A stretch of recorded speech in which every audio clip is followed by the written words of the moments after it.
জিলহজ মাসের স্পেশাল ফজিলত হচ্ছে এই, নবী সাল্লাল্লাহু আলাইহি ওয়াসাল্লাম বলেছেন, আল্লাহ পাকের কাছে জিলহজ মাসের প্রথম 10 দিনের নেক আমল, আল্লাহ পাকের কাছে জিলহজ মাসের প্রথম 10 দিনের নেক আমলের অপেক্ষা উত্তম অন্য কোনো আমল নাই।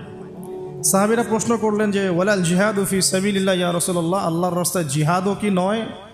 নবী সাল্লাল্লাহু আলাইহি ওয়াসাল্লাম বলছেন ওয়ালাল জিহাদু ফি সাবিলিল্লাহ, এমন কি আল্লাহর পথে জিহাদও নয়, তবে সেই ব্যক্তির কথা ভিন্ন যে ব্যক্তি তার মাল এবং তার নফস নিয়ে বের হয়ে গেছে কিন্তু এটা কোনো কিছু নিয়েই ফেরত আসে নাই, মানে সে শহীদ হয়ে গেছে, সেই ব্যক্তির কথা ভিন্ন। বাকি এই 10 দিনের নেক আমল আল্লাহ পাকের কাছে অন্য সমস্ত নেক আমল চাইতে শ্রেষ্ঠ এবং উত্তম।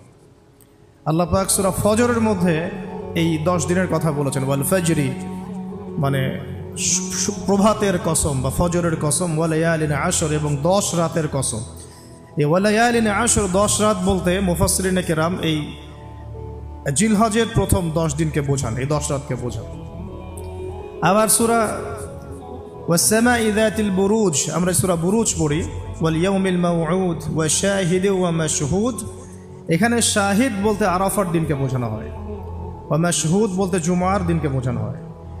তো এই আরাফার দিনও কিন্তু এই 10 দিনের মধ্যেই পড়ে গেছে। আরেকটা হাদিসে এসেছে যে এই 10 দিনের মধ্যে যে আরাফার দিনটা আছে, এই আরাফার দিন সম্পর্কে নবী সাল্লাল্লাহু আলাইহি ওয়াসাল্লামকে জিজ্ঞাসা করা হচ্ছে, ইয়া রাসূলুল্লাহ এই দিনের ফজিলত কি? নবী করিম সাল্লাল্লাহু আলাইহি ওয়াসাল্লাম বলেন আহতাসিবু আলাল্লাহ, আমি আল্লাহর কাছে আশা করি যে এই দিন মানে আরাফার দিনের সিয়াম রোজা, এটা কি হবে? কাফারা মানে মাফের কারণ হবে, গুনাহ মাফের মোচনের কারণ হবে, সানাতাল্লাতি ক্বাবলা ওয়া সানাতাল্লাতি বা'দা, মানে বিগত 1 বছরের আগামী 1 বছরের 2 বছরের গুনাহ মাফের কারণ হবে একটা রোজা আরাফার সওম। সুবহানাল্লাহ। তো এই 10 দিন এর মধ্যেও পড়ে গেছে আবার হজ, এই 10 দিনের মধ্যেই পড়ে গেছে কি? হজ, হজও এর মধ্যে, আবার কুরবানি নাহার এটাও এর মধ্যে।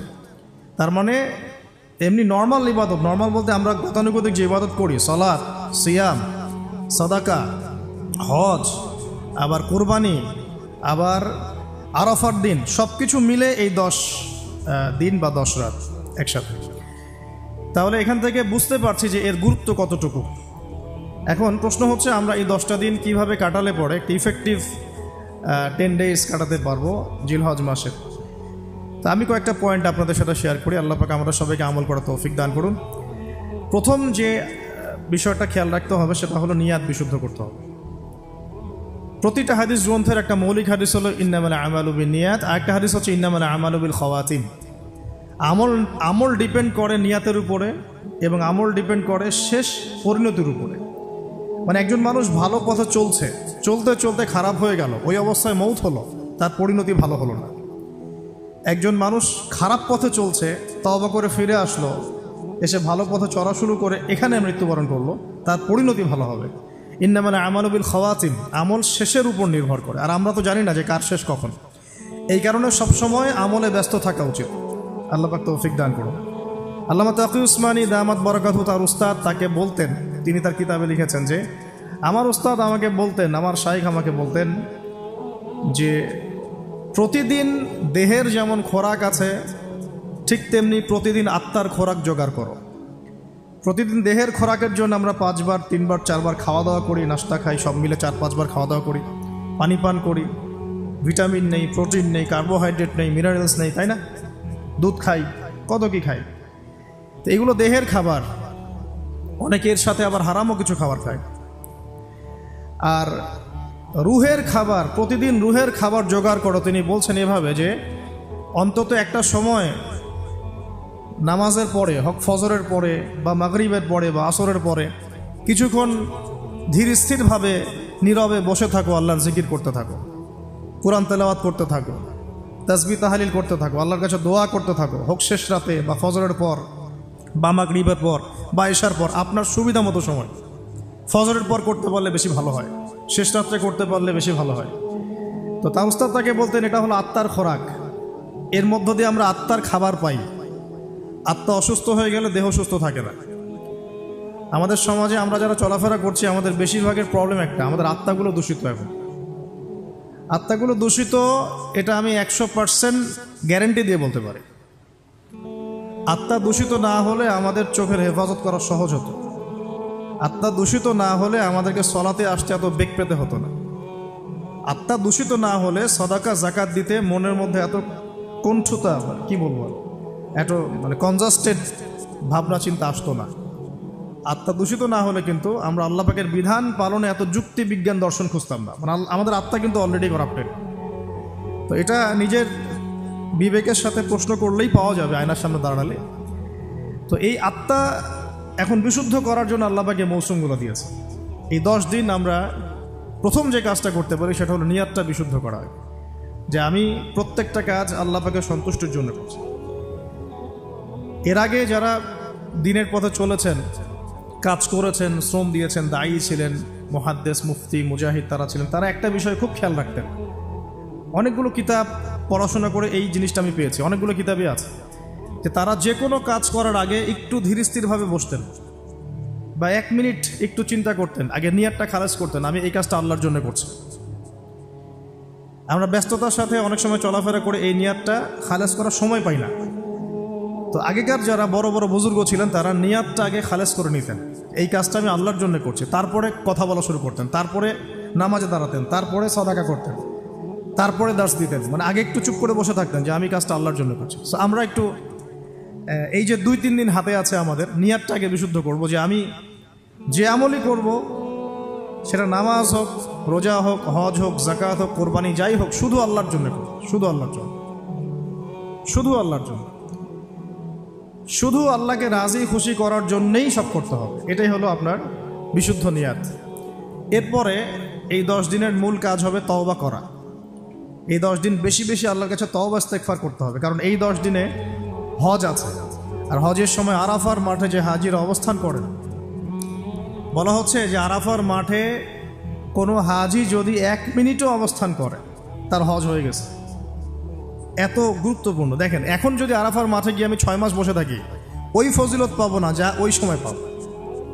এটা আল্লাহর হুকুম, আল্লাহর হুকুমের এহমিয়ত এটা। এখন যদি আমি আপনি আরাফার মাঠে বসে থাকি সারাদিন সারা রাত, ওই ফজিলত পাবো না যেটা হজের সময় পাওয়া যাচ্ছে। হজের মাঠে, আরাফার মাঠে যত হাজিরা আসবেন, লক্ষ লক্ষ হাজি, তাদেরকে উদ্দেশ্য করে আল্লাহ পাক বলেন, ফেরেশতাদেরকে বলেন, দেখো আমার বান্দারা কি চায়, দেখো ওরা উস্কো খুস্কো চুল নিয়ে এসেছে, ধুলো মলিন হয়ে এসেছে। আরেকটা জায়গা আছে যে ওই দিন আল্লাহ রাব্বুল আলামিন এত অধিক সংখ্যক বান্দাকে জাহান্নাম থেকে মুক্তি দেন যেটা আর কখনো দেন না, এবং ওই দিন শয়তান নিরাশ হয়ে পড়ে। তাহলে এই 10 দিনে আমরা যারা যেতে পারছি না হজে, আমাদের কাজটা তাদের সাথে একাত্মতা পোষণ করে তওবা করতে থাকে। মানে ইউনিটিটা কেন?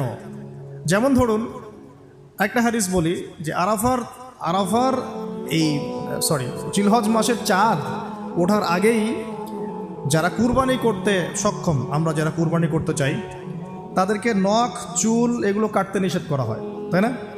চাঁদ উঠে গেলে নখ, চুল এগুলো কাটতে নিষেধ করা হয়, এটা হাদিসেই আছে। আর এর আগে কেটে ফেলতে বলা হয়, যে নখটা আগে কেটে ফেলেন, চুলটা আগে কেটে ফেলেন, দাড়ি আবার কাটতে যায় না, নখ আর চুল। তাতে কি হবে, আমরাও একটা, ওই যে যারা আমরা মানে হজ করতে যেতে পারি নাই তাদের সাথে আমাদের একটা একাত্মতা হলো, কিন্তু তারাও যেমন এগুলোকে স্যাক্রিফাইস করলেন, আমরা আমাদের জায়গা থেকে স্যাক্রিফাইস করলাম এবং এই নেকিটা পেলাম, একটা কুরবানি নেকি পেয়ে গেলাম ইনশাআল্লাহ। কিন্তু আমরা কিন্তু ওখানে গিয়ে কুরবানি করতে পারি নাই, তাহলে সারা মুসলিম বিশ্বের সাথে একটা একাত্মতা পোষণ করা হলো, ইউনিটি দেখা হচ্ছে এখানে। তো এই জিনিসটাই ওখানে তারা তওবা করেন, আমরা এই সারা এই 10টা দিন 10টা রাত তওবা ইস্তেগফার করতে থাকবো। আল্লাহ পাক তৌফিক দান করেন। কমপক্ষে দিনে 100 বার আস্তাগফিরুল্লাহ ওয়া আতুবু ইলাইহি, এটা বলা উচিত। এরপর একটা বললাম নিয়াত, এরপরে তওবা। এরপরের কাজটা হচ্ছে, বলে ফেলেছি অলরেডি, যে আমাদের চুল নখ যেগুলো আছে এই 2-3 দিনের মধ্যে কেটে ফেলবেন। আগামী সোমবারে কিন্তু শুরু হচ্ছে আমাদের, তাই না? আগামী সোমবারে প্রথম জিলহজ শুরু হচ্ছে। তাহলে যদি সওম রাখতে চান তাহলে রবিবার রাতে সাহারি খেতে হবে। তো চুল, নখ এগুলো যা যা আছে অন্য জায়গার পশম, এগুলো উঠিয়ে ফেলতে হবে, কামিয়ে ফেলতে হবে। ইনশাআল্লাহ একটা কুরবানির নেকি পাওয়া যাবে, অল্প একটু আমল করব। আর 4 নম্বর কাজটা হচ্ছে, এই 10টা দিন একটা ট্রেনিং সেশনের মতো নিয়ে নেই 10 দিন 5 ওয়াক্ত নামাজটা জামাতে পড়ার চেষ্টা করুন ইনশাআল্লাহ। আর যদি কোনো কারণে মিস হয়েও যায়, বাসায় টাইম টু দ্য টাইম পড়তে, অন দ্য টাইম পড়তে হবে, একদম টাইমের মধ্যে, ওয়াক্তের মধ্যে। কোনো কারণে মিস হতে পারে, স্বাভাবিক, মানুষ বিভিন্ন সফরে থাকতে পারেন, প্রতিবন্ধকতা থাকতে পারে, কিন্তু বাসায় পড়লেও ওয়াক্ত মতো পড়ে ফেলতে হবে।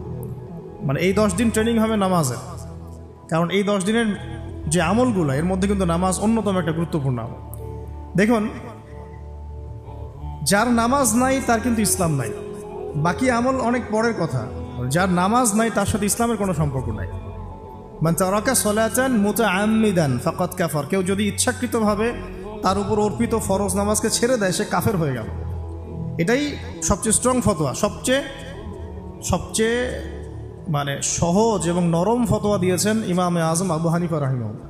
তার ফতোয়া সবচেয়ে নরম, বাকিদের আরও অনেক কঠিন। তিনি বলেছেন যে তাকে 3 দিন বা 7 দিন জেলখানায় বন্দি করে রাখতে হবে। যতক্ষণ পর্যন্ত না সে তওবা করে ততক্ষণ জেলখানায় থাকবে। তাকে প্রথমে 3 দিন 7 দিন সময় দিবে, তওবা করে ফিরে আসে কিনা। তওবা করে ফিরে না আসলে ওকে ওখানে রেখে দিবে, তওবা করে ফিরে আসলে ছেড়ে দাও। এই নরম ফতোয়া না এটা। অন্য ইমামদের ফতোয়া হচ্ছে ফাকাদ কাফার, সে ব্যক্তি কুফরি করেছে। এখন 10 দিনের অনেক আমলের কথা আমরা বলবো হয়তো বা সামনে, কিন্তু মূল আমলটা কি ভাই? নিয়াত বিশুদ্ধ করে তওবা করতে থাকা, নামাজটা শক্ত করে ধরা। আল্লাহ পাক সবাইকে নামাজ ধরার তৌফিক দান করুন। এবং ফরজ নামাজের সাথে 17 রাকাত ফরজ নামাজের সাথে বেতর পড়বেন 3 রাকাত। আর চেষ্টা করবেন যে 12 রাকাত এক্সট্রা নামাজ পড়ার জন্য। 12 রাকাত এক্সট্রা নামাজ মানে ফজরের আগে 2, জোহরের আগে 4 এবং পরে 2, মাগরিবের পরে 2, এশার পরে 2। এই যে 12, এটা যে ব্যক্তি পড়বে তার জন্য জান্নাতে একটা করে ঘর তৈরি করা হয়। তো এই আমলের মৌসুমটা কাজে লাগাই। এর প্রত্যেকটা দিন, প্রত্যেকটা রাত কিন্তু গুরুত্বপূর্ণ। তো নামাজটা আমরা খুব ভালো করে ধরার চেষ্টা করব এবং 12 রাকাত এক্সট্রা নামাজ পড়ার চেষ্টা করবো ইনশাআল্লাহ। আল্লাহ পাক তৌফিক দান করুন। আর যদি রাত্রে জাগতে পারি আরও ভালো হয়। ফজরের আগে যদি 1 ঘন্টা জাগতে পারি, ওই যে আমরা যেমন লাইলাতুল কদরে তালাশ করার জন্য জাগতাম, শেষ দশকে ইতিকাফ করতাম, সেভাবে শেষ রাতে ওঠার চেষ্টা করি। আল্লাহ পাক আমাদের সবাইকে তৌফিক দান করুন, আমিন। এবং এই সময় বেশি বেশি দোয়া করা উচিত, বেশি বেশি জিকির করা উচিত, তাসবিহ তাহলিল করা উচিত এবং বেশি বেশি সলাতের সেজদায় আল্লাহর কাছে নিজের চাওয়াগুলো পেশ করা উচিত। আর এরপরে আমরা যে কাজটা করব এই 10 দিনে, সেটা হলো সওম রাখা, গুরুত্বপূর্ণ কাজ, রোজা রাখা। আমরা চেষ্টা করব 10টা রোজা রাখার জন্য। যদি না পারি অন্তত পক্ষে আরাফার সওম কবে, এটা নিয়ে একটা বিতর্ক সামনে আসছে আহলুল ফেসবুক ওয়াল জামায়াতের মধ্য দিয়ে। ঠিক আছে, 10 তারিখে রাখবেন না 9 তারিখে রাখবেন, এটা নিয়ে একটা বাহাস আবার সামনে আসবে। তা আমি আমার পক্ষ থেকে আপনাদেরকে একটা সলিউশন দিই যে আরাফার সওম 9 তারিখ। ঠিক আছে, আরাফার মাঠে যেদিন হাজিরা থাকবেন। অনেক কনফিউশন দেখতে পারেন, আপনি 2 দিনই রেখে দিবেন, ঝামেলা শেষ, কোনো সমস্যা। একটা রোজা রাখলে কি এমন হবে? আরও ভালো। আমরা তো ইয়াং, আমরা রাখতে পারবো ইনশাল্লাহ, না খেয়েও রাখতে পারবো ইনশাল্লাহ। পানি যদি নাও খেতে পারেন, 1 ঢোক পানি খেয়েছেন সাহারিতে, ওটা দিয়ে রোজা রাখা যাবে না ইনশাল্লাহ। তো আমরা পারবো। আমাদের মনের মধ্যে শয়তান কিছু দুর্বলতা সৃষ্টি করে, আল্লাহর পথে বেরিয়ে গেলেই দেখবেন শক্তি আল্লাহর পক্ষ থেকে আসে। অনেক সময় অলসতা আসতে পারে, যে মনে হয় পারছি না, মনে হয় পারবো না। এইটা যখন নেমে যাবেন দেখবেন পারছেন ইনশাল্লাহ। তো আমরা সহজ সমাধানে যাই, 2টা রোজাই রাখবো ইনশাল্লাহ। ঠিক আছে, কি হবে তাহলে? আগের 1 বছর, পরের 1 বছর, 2 বছরের গুনাহ মাফ হবে ইনশাল্লাহ। ঠিক আছে, তো এখন আমরা আরাফার সওম তো আসতে দেরি আছে। আমরা এই 10 দিন যতগুলো করে সম্ভব রোজা রাখার চেষ্টা করি। কিন্তু সোমবারেই শুরু হচ্ছে, সোমবার আবার রোজা রাখা কি সুন্নাহ। সোমবার একটা রাখতে পারি, আবার বৃহস্পতিবার একটা রাখতে পারি, 2টা হয়ে গেল। আবার আরাফার 2টা রাখতে পারি, 4টা হয়ে গেল। অন্তত 4টা 5টা রাখার চেষ্টা করি। আর যারা পারবেন 10টাই রাখার চেষ্টা করেন। আল্লাহ পাক তৌফিক দান করেন।